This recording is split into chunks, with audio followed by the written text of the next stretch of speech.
여러분 안녕하십니까? 샘킴 프리칭 미션입니다. 오늘부터는 이제 그 리브가의 기도에 대해서 한 두 번 정도 나눠 설교를 할까 그렇게 생각합니다. 본문은 창세기 25장 22절이고요.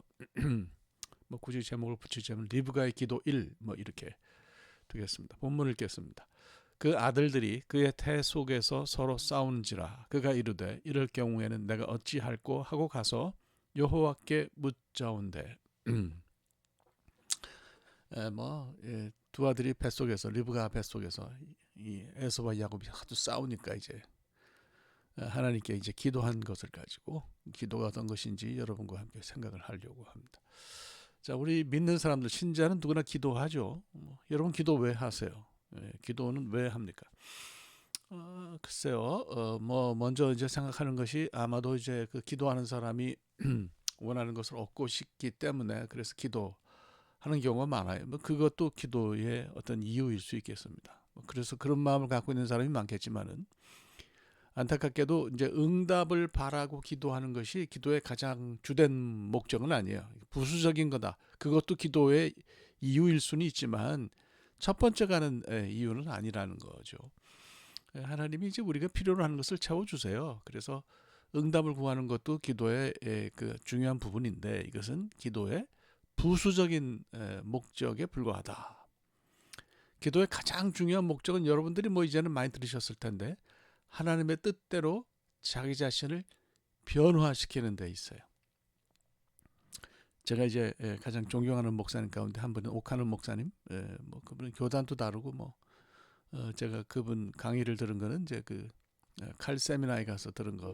그분 돌아가시기 전에 이제 그거 한 번밖에 없어요. 개인적으로는 어떤 친분이 없는데 그분이 그런 얘기를 해요. 자기 어머니는 그 60년 동안 새벽 기도를 하신 분인데 새벽 기도를 가서 하고 은혜를 받고 온 날은 반드시 이제 부부 싸움을 하고 자기들 야단친다는 거예요. 그러니까 기도가 그냥 뭐 내가 원하는 것을 얻기 위해서 하는 것일 때는 의미가 없고요.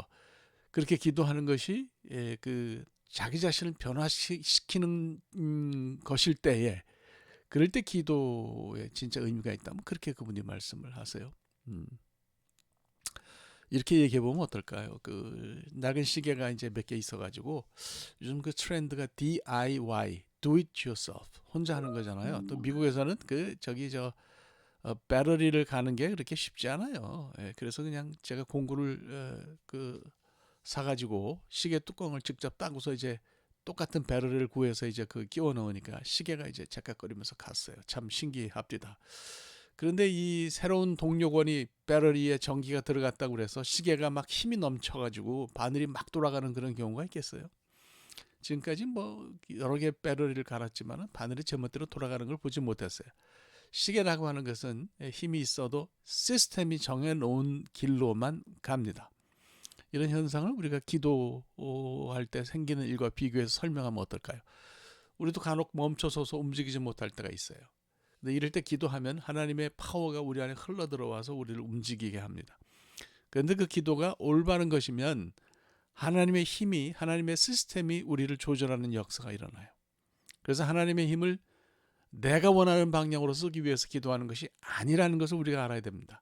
기도의 역사가 일어나면 시계 바늘이 정해진 길로 움직이듯이 내 삶도 하나님이 섭리하시는 대로 그렇게 움직입니다. 기도는 글쎄요, 이렇게 말하면 어떨까요? 하나님이 생각하시고 하나님이 원하시는 것이 내 삶 안에서 이루어지도록 하는 통로예요. 이게 이제 제일 중요한 거죠. 그래서 이제 하나님은 나를 변화시키시고 그다음에 이제 나를 통해서 일하시기를 원하시는 거죠.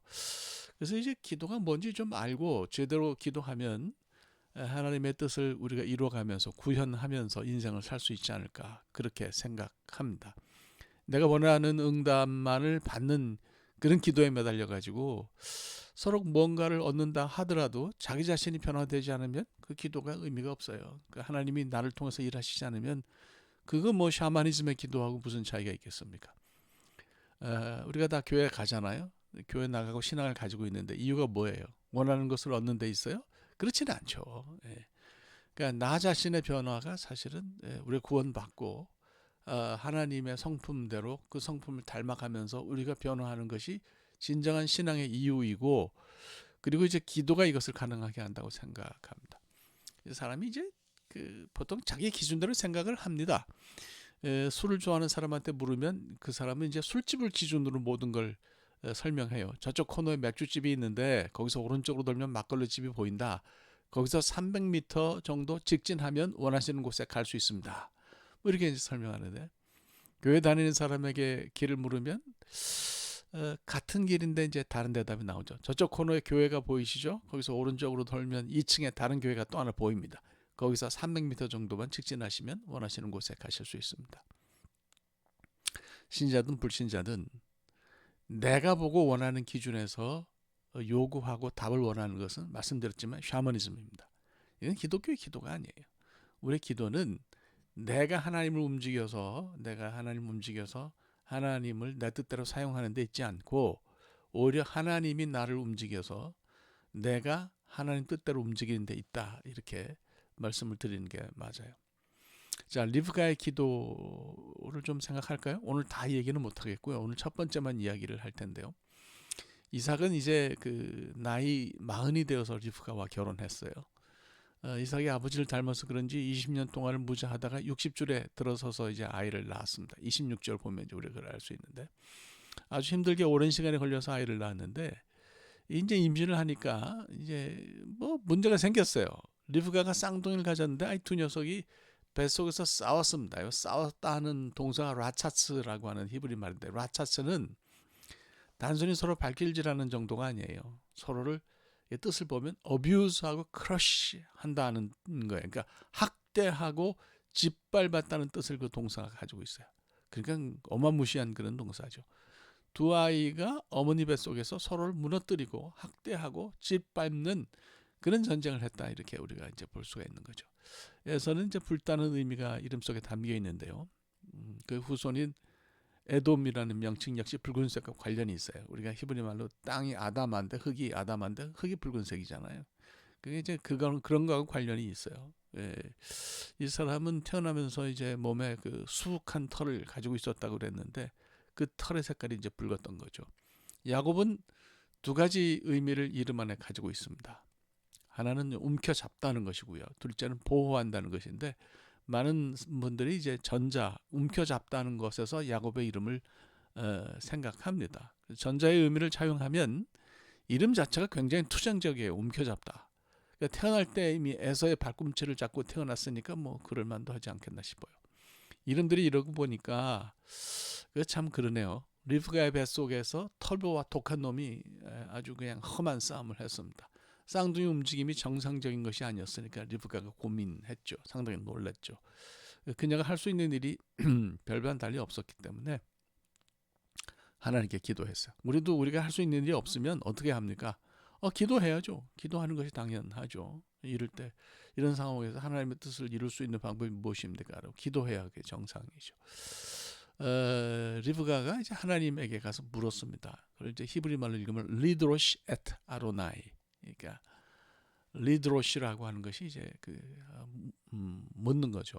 묻다, 묻자온데 이렇게 번역된 건데, 에트 아도나이는 하나님에게 물었다. 아도나이에게, 주님에게 물었다는 거예요. 그래서 이제 리드로시가 다라시라고 하는 동사에서 왔는데, 뭐 좀 복잡한 얘기 할게요. 이게 이제 원래 뜻이 다라시가 뭘 구하다, 해석하다는 뜻이 많아요. 이게 이제 다라시가 명사형으로 쓰인 것이 미드라시인데, 유대교 랍비들이 성경을 해석해서 기록한 주석집이 미드라시예요. 제가 뭐 전공한 것이기도 합니다만은, 리브가가 하나님께 다라시했다고 하는 것은 물론 이제 하나님께 구했다는 것도 있지만은 자기 자신에게 생긴 일을 해석해 달라고 요구한 거죠. 그렇게 보면 됩니다. 그러니까 그녀의 기도는 하나님에게 자기 자신의 의견을 말한 것이 아니라 하나님이 생긴 일에 대해서 설명하시는 것을 듣는 데에 있는 거예요. 많은 사람들이 기도의 시간을 말하기로 채웁니다. 그런데 리브가는 반대 기도를 드렸다고 볼 수 있어요. 하나님의 해석을 듣기 위해서, 하나님 이 일이 무슨 일입니까? 설명해 주세요. 이것을 듣기 위해서 기도한 거죠. 어떤 앵무새 얘기를 좀 해볼까요? 기도하면 앵무새 얘기를 빼놓을 수가 없는데 어떤 집사님이 똑똑한 앵무새를 길렀다 그래요. 그래서 앵무새의 오른발을 주인이 잡아 당기면 주기도문을 암송하고 왼쪽 발을 잡아 당기면 사도신경을 줄줄 외웠다 그럽니다. 목사님이 신방을 가시니까 이제 뭐 집사님의 앵무새 자랑을 했겠죠. 한참 설명을 듣던 목사님이 질문을 했어요. 두 발을 동시에 잡아당기면 어떻게 되냐? 그랬더니 듣고 있던 앵무새가 한마디 했다 그래. 넘어지지 바보야. 예, 그랬다 그럽니다. 우리가 의미 없이 말로 채우면서 그냥 의미를 생각하지 않고 하는 기도를 마치 앵무새가 말하듯 기도한다고 그렇게 표현합니다. 루이 에블리라고 하는 이분은 이제 신부님인데 쓴 그 사람에게 비는 하나님이라는 책이 있어요. 분도 출판사에서 나왔어요. 여러분도 한번 읽어보세요. 굉장히 의미가 있어요. 이거 보면 하나님의 소원이 하나님이 가지고 계신 소원이 있는데 그 소원이 우리에게 말씀하시는 거예요. 우리가 기도할 때 보통 그렇게 기도하죠. 하나님 아버지 시작해서 자기 할 말만 다 합니다. 그럼 하나님이 말씀하실 기회를 찾기 위해서 기다리시다가 이제 기도가 끝날 때쯤 돼서 하나님 이제 드디어 찬스가 왔구나 내가 말 좀 해야지 그러면 아멘 하고 일어나서 가버린다는 거예요. 불완전한 인간이 하나님에게 이렇게 할 말이 많은데 완전하신 하나님은 한심한 우리를 보시면 어떠실까? 정말 하실 말씀이 많지 않으실까? 그런 생각이 들어요. 기도는 이제 들으려고 애쓰는 거예요. 그래서 여러분 우리가 기도할 때 하나님의 뜻을 저는 그 묵상에서 우리가 그걸 찾을 수 있다고 생각하는데요. 그 quiet time, 소위 quiet time이 두 부분으로 나뉘어져 있잖아요. 첫 번째 부분은 그 하나님의 음성을 듣는 것이고 두 번째 부분은 그대로 기도하는 거죠. 그래서 첫 번째 음성을 듣는 거는 우리가 본문을 통해서 성경을 통해서 이미 주신 말씀이 있으니까 그걸 통해서 묵상하면서 듣고요. 거기서 나온 기도 제목을 가지고 우리가 이제 하나님의 뜻대로 이제 기도하는 거라고 그렇게 생각해요. 어떻게 하든 기도는 하나님의 뜻이 우리 안에서 이루어지는 거예요. 들으려고 애쓰는 거예요. 그래서 이것을 꼭 잊지 않으셨으면 합니다. 일단 오늘은 여기까지 얘기하려고 해요. 그래서 기도가 하나님의 뜻을 구하고 그분의 음성을 듣는 것이 우선임을 잊지 마시기를 바라고 묵상에 대해서는 제가 또 얘기할 기회가 있겠죠. 뭐 제가 일생을 그거 얘기하면서 살았는데 뭐 하여튼 그렇습니다. 다음 시간에 이제 이어서 리브가의 기도 특징을 다시 한번 생각하도록 그렇게 하겠습니다. 오늘 여기까지 하겠습니다. 네, 대단히 감사합니다. 기도하겠습니다. 하나님 우리가 기도하면서 내 생각을 하나님께 말할 때가 많은데 기도가 그것으로 끝나는 것이 아니라 하나님의 음성을 듣고 하나님 뜻대로 구하는 것임을 다시 한번 깨닫게 하여 주시옵소서. 그리해서 하나님 뜻이 내 삶 안에서 이루어지는 놀라운 역사가 있게 하여 주옵소서. 예수 그리스도의 이름으로 기도합니다. 아멘. 예, 오늘 여기까지 하겠습니다. 감사합니다. 다음 시간에 뵙죠.